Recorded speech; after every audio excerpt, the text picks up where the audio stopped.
A very good morning to everyone. The topic that we are going to discuss today in this very editorial is related to a very important topic, and this is a social topic.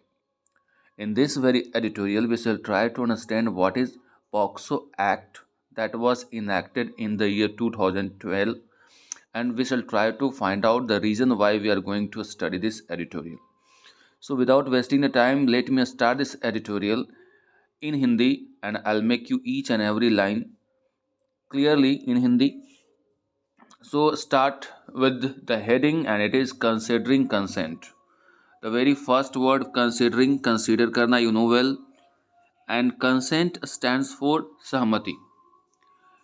अब पहले ए आपको समझ में आए इसके पहले जरूरी है कि you should understand what is POCSO. POCSO. P stands for protection. P stands for protection of.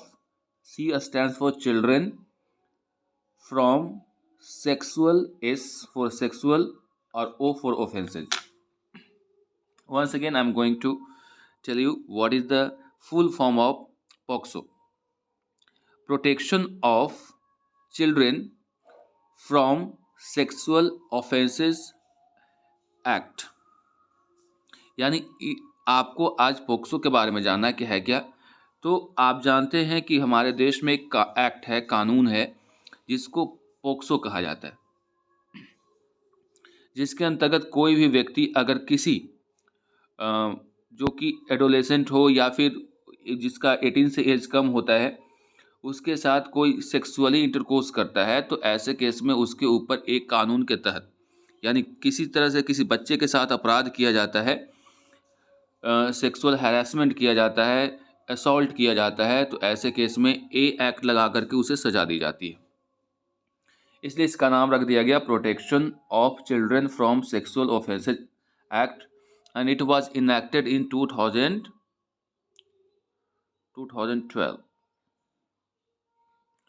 2012 में ए एक्ट लाया गया था. अब यहाँ पे बात आ गई है कि कई ऐसे केसेस होते हैं जहाँ पे ये जो होता है वो आम सहमति से होता है, लड़का और लड़की के सहमति से होता है, और सहमति को इंग्लिश में क्या बोलते हैं, कंसेंट कहते हैं. तो कंसेंट से अगर होता है तो उसको ध्यान में रखना चाहिए सज़ा सुनाते वक्त, या फिर इसको किसी व्यक्ति को इस एक्ट के तहत लाने से पहले इस बात का कंसीडर होना ज़रूरी है, इस पर विचार होना ज़रूरी है, ध्यान देना ज़रूरी है कि whether it was done with the consent और नॉट. कंसेंट के साथ ये हुआ है या नहीं हुआ है, इस पे सोचने की ज़रूरत है. यही मेन इसका मुद्दा है.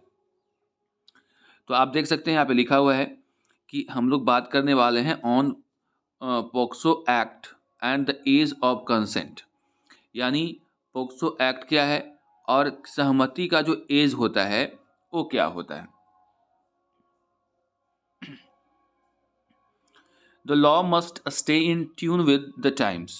जो कानून है वो समय के अनुरूप होना चाहिए. इन ट्यून विथ का मतलब क्या हुआ, उसके अनुरूप, उसके अकॉर्डिंग, यानी परिस्थिति और टाइम के, समय के अनुसार कानून में भी बदलाव होना चाहिए, उसके अनुरूप होना चाहिए. एंड कंसीडर ग्राउंड रियलिटीज़, और क्या सच्चाई है ग्राउंड पे उसको भी ध्यान में रखना चाहिए. यानी कानून में समय समय पे बदलाव होता रहना चाहिए, वो समय के अनुरूप होना चाहिए, और जो ग्राउंड रियलिटीज़ है उसको भी दिमाग में रखना चाहिए.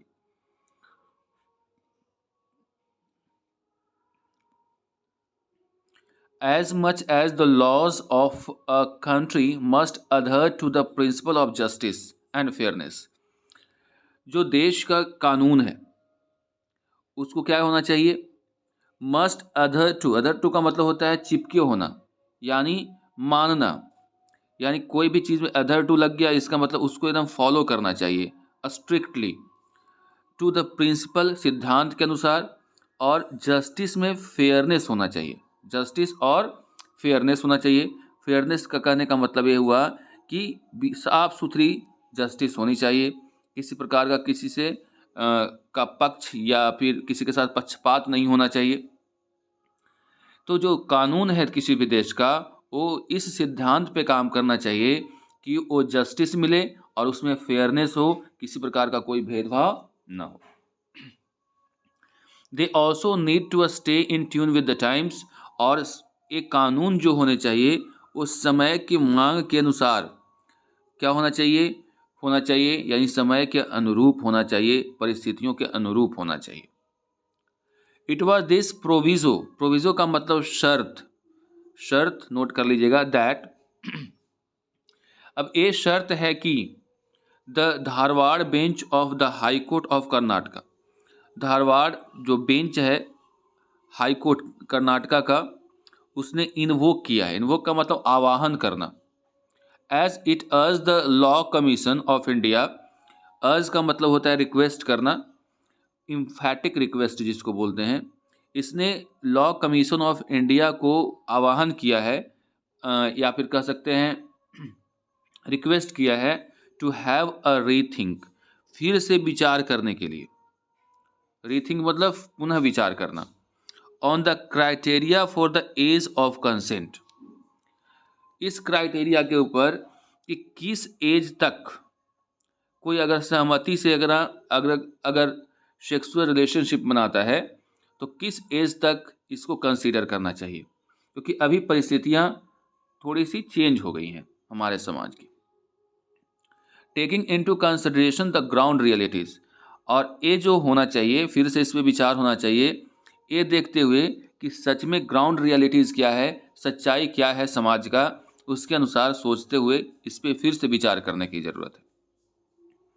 द जजेस said they were motivated to make this recommendation, जज ने कहा कि वे लोग मोटिवेटेड हुए हैं, यानी वे लोग प्रोत्साहित हुए हैं ऐसे रिकमेंडेशन करने के लिए, रिकमेंडेशन समझते होंगे, सिफारिश बोलते हैं इसको, ऐसे रिकमेंडेशन करने के लिए, सिफारिश करने के लिए, having encountered several cases relating to minor girls over the age of 16 years, और ये तब उनको लगा कि ऐसा रिकमेंडेशन किया जाए जब उन्हें कई बार ऐसे केसेस का सामना करना पड़ता है जो कि रिलेटेड होता है माइनर गर्ल्स से, जो कि 16 से ऊपर की एज की होती है लेकिन 18 से कम की होती है।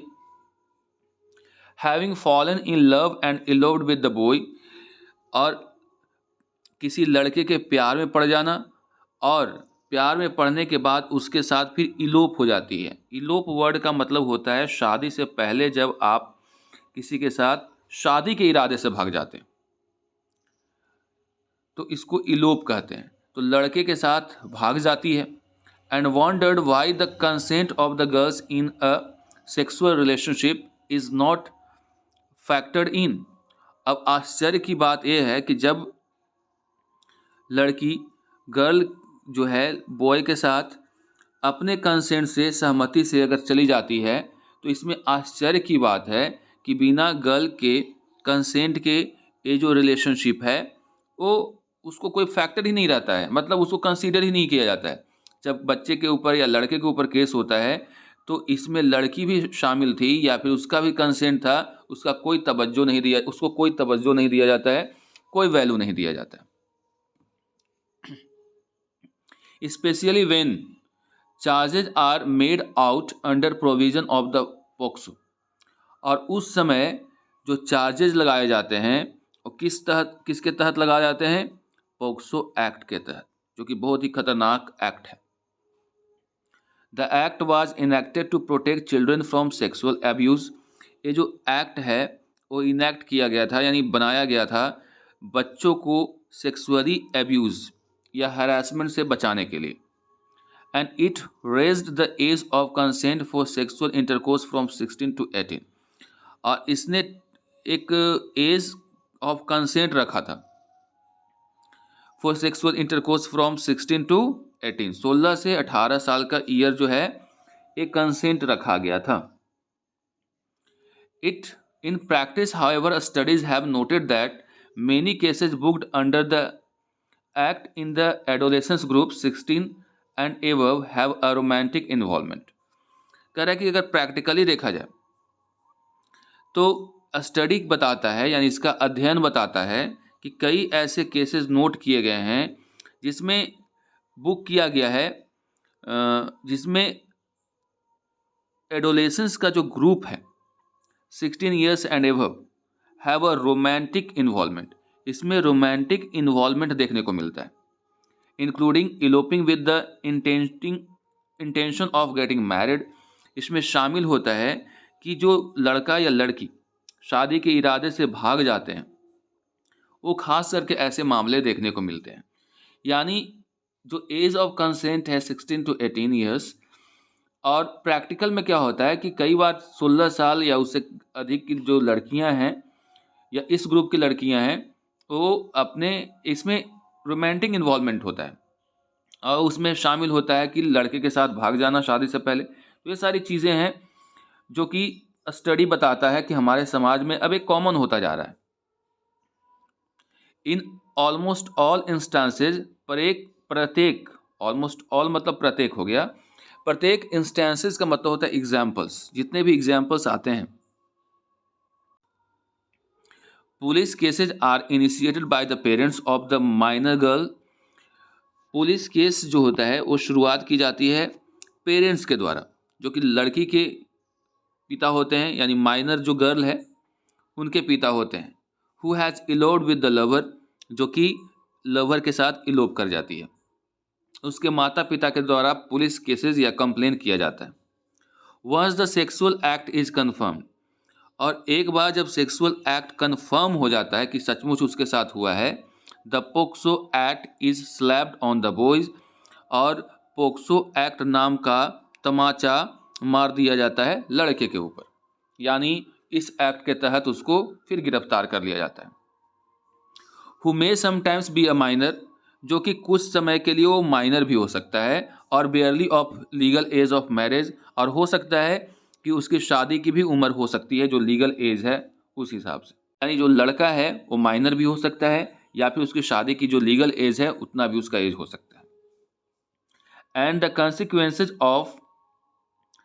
consequences of being prosecuted for penetrative sexual assault are life altering, और जो उसके सामने जो परिणाम आते हैं, जो केस उसके ऊपर होता है, प्रोसिक्यूट का मतलब होता है उसके तहत उसके ऊपर केस हो जाना, जो उसके केस होता है पेनेट्रेटिव असॉल्ट के लिए, सेक्सुअल असॉल्ट के लिए, यानी एक तरह से समझ लो कि रेप का केस उसके ऊपर हो जाता है, जो कि उसकी ज़िंदगी को पूरी तरह से चेंज या बर्बाद कर देता है, ऑल्टर कर देता है। As they are meant to be, while the boys face criminal prosecution, लड़के को अब क्रिमिनल प्रोसिक्यूशन का सामना करना पड़ता है, यानी जो अपराध जो उसने किया था उसके लिए जो उसके ऊपर केस हुआ उसका सामना करना पड़ता है।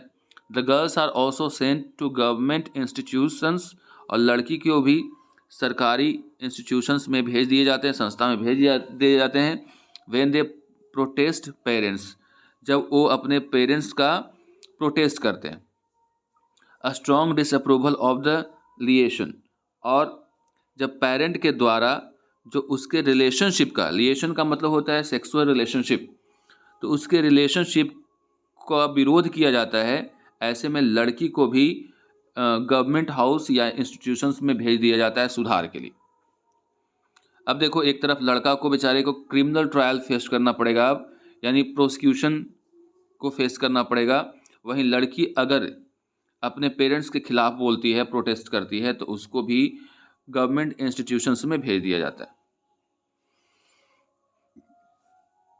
Activists have charged that this has the potential to wreck the lives of the youngsters involved. जो इसके एक्टिविस्ट होते हैं, जो कि विरोध करते हैं किसी सामाजिक बुराई का, उसने आरोप लगाया है, चार्ज मतलब यहाँ पे आरोप लगाना, आरोप लगाया है कि ये जो तरीका है इसमें पोटेंशियल है, ताकत है कि ये रेक मतलब बर्बाद कर देगा किसकी लाइफ को, जो भी यंगस्टर्स इस मामले में इन्वॉल्व हैं उनके लाइफ को पूरी तरह से बर्बाद कर देगा, ये एक्टिविस्ट का कहना था। An entire family too are failed by the encounter with the law, अब पूरी की पूरी जो फैमिलीज हैं, परिवार हैं, वो भी फेल बाय मतलब होता है काट करके गिरा देना, यानी समझो कि पूरी तरह से उसकी जड़ से कट जाती है, और तब जब वो उसको सामना करना पड़ता है कानून का, यानी एक फैमिली पूरी तरह से बर्बाद हो जाती है। देयर इज नो डाउट, इसमें कोई डाउट नहीं है, दैट चिल्ड्रन आर वल्नरेबल, बच्चे जो होते हैं वो कमज़ोर होते हैं। वल्नरेबल का मतलब होता है कमज़ोर। And must be protected from forced attempts to sexual assault, और उनकी रक्षा करनी चाहिए। फोर्स्ड मतलब क्या, जब ज़बरदस्ती उनके साथ कोई सेक्सुअली असॉल्ट करता है तो उसके खिलाफ प्रोटेक्शन करना ही चाहिए जब फोर्स्ड सेक्स होता है। और groom them with an I on exploitation, और उनका जो ग्रूमिंग होना चाहिए यानी लालन पालन होना चाहिए, उनको एक्सप्लॉयटेशन के खिलाफ, यानी एक्सप्लॉयटेशन उसके साथ ना हो, उस पर नज़र बना करके रखना चाहिए। शोषण के खिलाफ होना चाहिए, शोषण नहीं होना चाहिए। एक्सप्लॉयटेशन का मतलब होता है शोषण, उस पर नज़र बना करके रखना चाहिए, उस पर नज़र बनाते हुए उसकी ग्रूमिंग होनी चाहिए। हाउएवर, हालांकि the realities of adolescence attraction and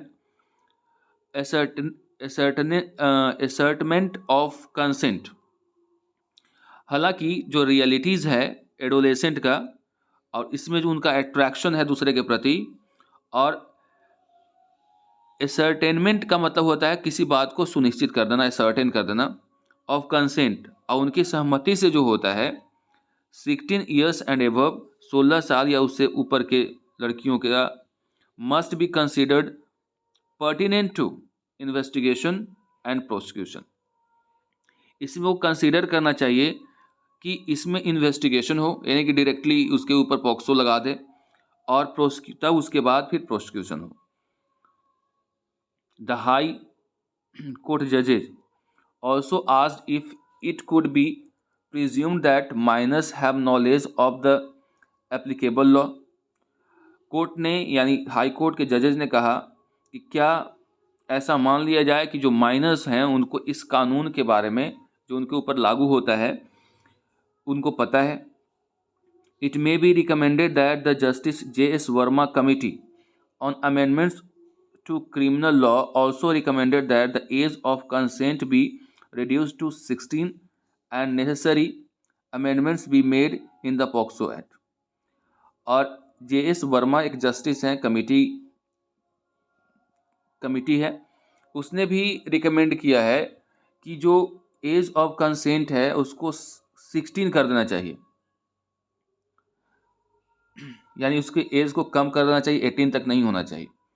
और नेसेसरी अमेंडमेंट इसमें होना चाहिए, अमेंडमेंट का मतलब होता है संशोधन, सुधार होना चाहिए, और इस पॉक्सो लॉ को फिर से उसको पेश करना चाहिए इस रूप में जो कि इस अमेंडेड हो, यानी 16 साल एज ऑफ कंसेंट मतलब सहमति वाला जो एज है 16 साल रखना चाहिए। The Law commission must now train it's guns on the actual implementation of the act, जो लॉ कमीशन है अब इसमें अपने आप को ट्रेन करना होगा उसको, और एक एक्चुअल इम्प्लीमेंटेशन, सही मायने में इसको लागू, इम्प्लीमेंटेशन का मतलब होता है लागू करना, इस एक्ट को लागू करने में की कोशिश करे। And ensure the POCSO act stays true to its broad intent, और इस बात को सुनिश्चित करे कि जो उसका एक्ट है पोक्सो वो एक ब्रॉड इंटेंट के लिए सही मायने में यूज़ हो। इंटेंट का मतलब होता है इरादा। द प्रोटेक्शन ऑफ चिल्ड्रन, जो कि ब्रॉड इंटेंट इसका है कि बच्चों की प्रोटेक्शन किस तरह से हो, यानी इसमें कोई डाउट नहीं है कि जो बच्चों के साथ फोर्स्ड असॉल्ट होता है या फिर उनके साथ ऑपरेशन होता है या फिर कह सकते हो कि एक्सप्लॉयटेशन होता है, तो उसके खिलाफ तो खैर एक कानून बहुत अच्छा है, बट थोड़ा सा जो ऊपर मुद्दा उठाया गया एज ऑफ कंसेंट का, इसमें सहमति से होता है और उसके लिए किसी को सज़ा मिले, तो ये थोड़ा सा सोचने वाली बात है। That's all for today, see you in the next video.